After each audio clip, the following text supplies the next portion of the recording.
Hello and welcome back. This is Steve at Bugs Coins and welcome back to a pre-decimal coin hunt. I've designated this hunt pre-decimal coin hunt 30, and the first coin we start off with is a half crown. It is from the reign of Her Current Majesty Elizabeth II. It is dated 1961. You have the crowned quartered shield with E and R either side of the shield. On the front we have the standard portrait for that time for Elizabeth with the young head. And I can never remember the lady's name who designed the portrait. Oh, I am in trouble.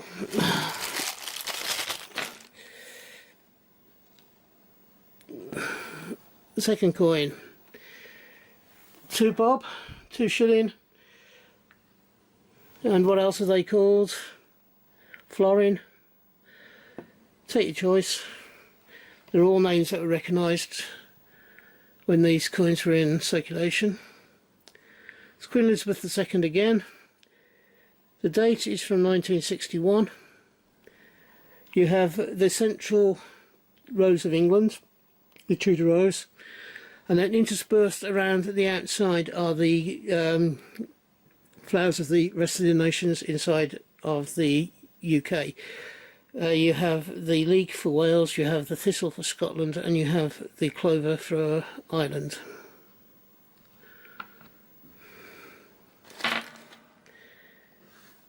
We have next an Elizabethan shilling, Elizabeth II's shilling, also known as 1 bob, and several other names. This one is an English shilling compared to the also releases of the Scottish shilling during the pre-decimal times. The way you can tell it's English is you have a crown shield with 3 lions passant.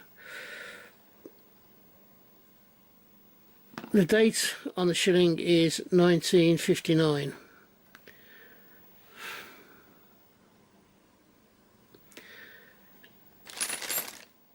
The next 3 coins all have the same value.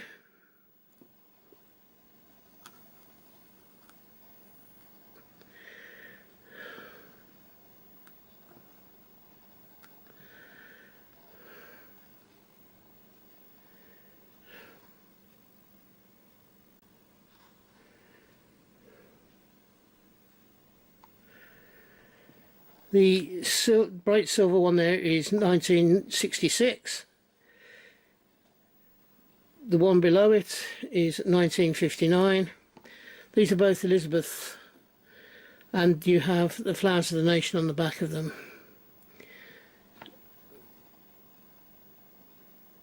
You have the 4 of them going into the centre, so you have the rose with the rose stem going towards the centre, the leek going towards the centre, the thistle the same with the stem going towards the centre, and the clover with its stem going towards the centre as well. The odd one out is the George VI sixpence piece, and this one is from 1948, and it has a crowned monogram of George VI.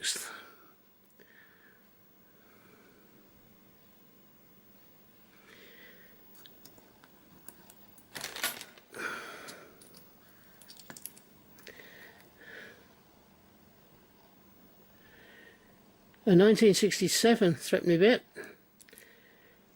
a 1966 threepenny bit, and a George VI threepenny bit. These 2 here you have side by side with the Elizabeth coins. You have the portrait of Her Majesty on the front, and on the reverse you have the portcullis with the year date. Now the portcullis is used as a symbol by the Houses of Parliament. It's also used as a symbol of Henry VII's mother. One of her family symbols was a portcullis, like that. So it's a symbol that dates back at least 500 years in heraldry terms. So if we just remove those 2 for a second, and then we can concentrate on the George VI coin, It is from 1952. Sorry, 1952. So this is the last year. This is the year of his death, and it's got the value of 3p, the year, and then this flower set in the centre is a thrift flower. Now, in one of my last videos, I said, pre-decimal videos, I said I wasn't sure why they used the thrift plant. It's come back to me from at least one source. My friend up in the northeast there, Macamuda Coins, he represents the government were looking at people being thrifty with their money, so they produced the thrift plant on the back of the 3p coin, or the 3p coin. Now, I'm not sure whether that's true or not, I don't know, but I have no reason to disbelieve what Glenn has told me, and it's quite probably very right in what he said. So I'm going with that at the moment until I know otherwise. So thank you, Glenn. Now the next lot I'll probably have to do in 2 batches. We have a George VI. Let me just, I'll come up a little bit and go out. Come on, widen up. A George VI, a George VI, a George V,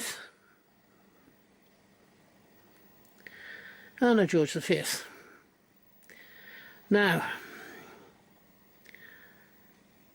if you have a look at these coins, we've got the head of George V and George VI, both facing the same way. Now, they followed each other in the fact that we're coronated kings. So why are their portraits the same way, facing the same way? When if you look at any other monarchs that follow each other, the heads are normally reversed. So they look out in the opposite direction of the coin. Well, there was actually a king in between these two, which was of course the ill-fated Edward VIII, who abdicated. Even though he was announced as a king, he never went through a coronation, and he never had any coins in the UK, minted in the UK, particularly with his head on. So it would have been George V, Edward VIII in the centre there would have faced to the left, and then George VI facing back out to the right. Now if you look on the George VI coins, we have on there, on the reverse on those two, we have 2 different reverses. Let me just take these out of the way for a second and bring those in side by side, and then I'll bring you in a little bit. Oops, sorry.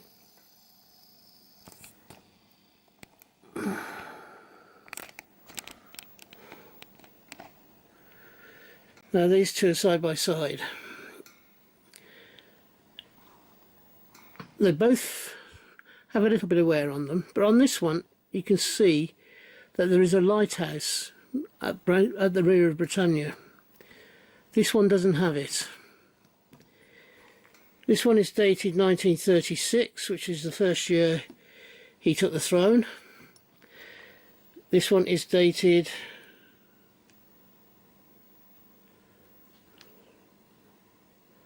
1948. So within the period of the 12 years, a lighthouse has appeared on the right hand side of the coin, on the left hand side of the coin as you're looking at it.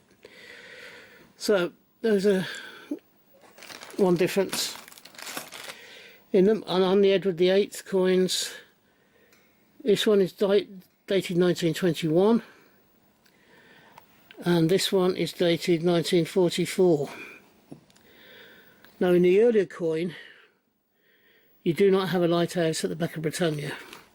But on this latter coin of George V, you do have the lighthouse there.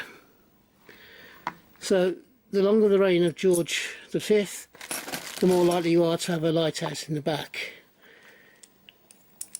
The later of George VI, you don't get it.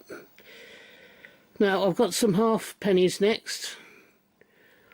I have a Queen Elizabeth from 1953. I have a George VI from 1948, and I have an Edward VII from 1905. Now the George VI has the same thing on as the Elizabeth coin. These two both have the is it the Cutty Sark? Not the Cutty Sark. Oh, Francis Drake's ship.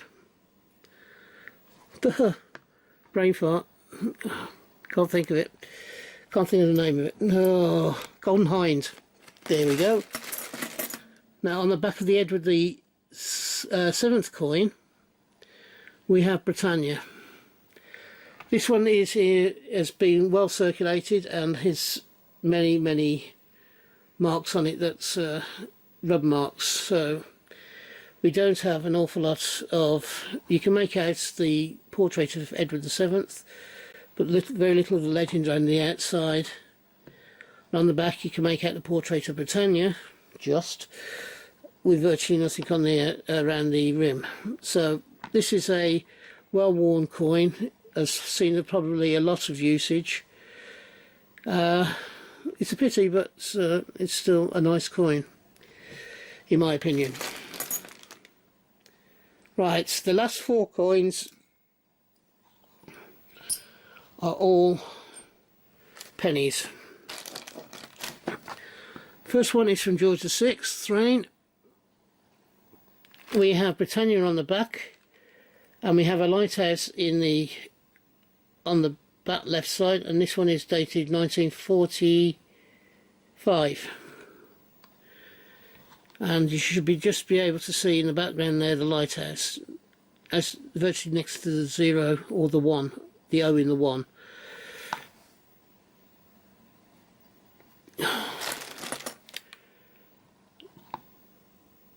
The second coin is from 1918. I can't see if there's a mint mark on there. There doesn't seem to be. We have the George V coin. Now, the reason I say the mint mark, we can't say mint mark on there. In 1918 and 1919, both Heaton Mint, which has a H, which would be right at the beginning of the date, or a KN for Kings Norton, there were some pennies from those 2 particular years that were minted by those mints and were released into circulation. I do have copies of those, or I do have versions of those 2 years with both mint marks. However, this is not one of them. This is not one to add to the collection. Still a nice coin though.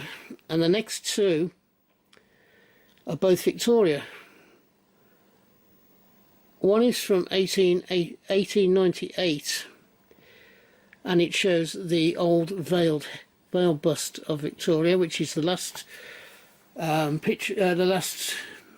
monarch, well, the last of the Victorian portraits on coins.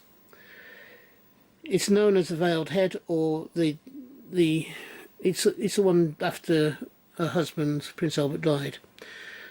It is reported that Victoria didn't like this particular bust of her.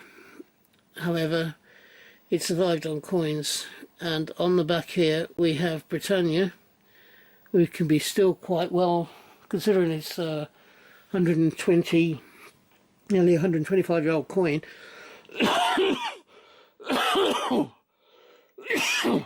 Oh, do excuse me. As I say, it's nearly 120. In fact, it's over 120 years old. 123 years old. It's still visible what it is, and you can still see 1 and penny and make out what they are. The last one of this hunt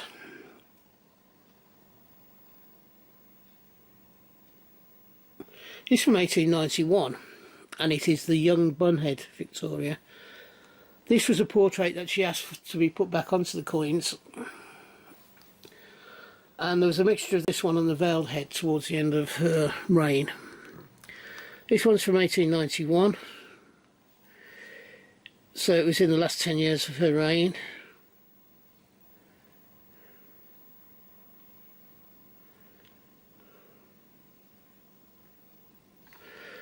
You have Britannia on the back, and I don't know if you can see it very well, but we also have the lighthouse in that particular one. So that completes the hunt for this year, for this particular hunt, pre-decimal 30.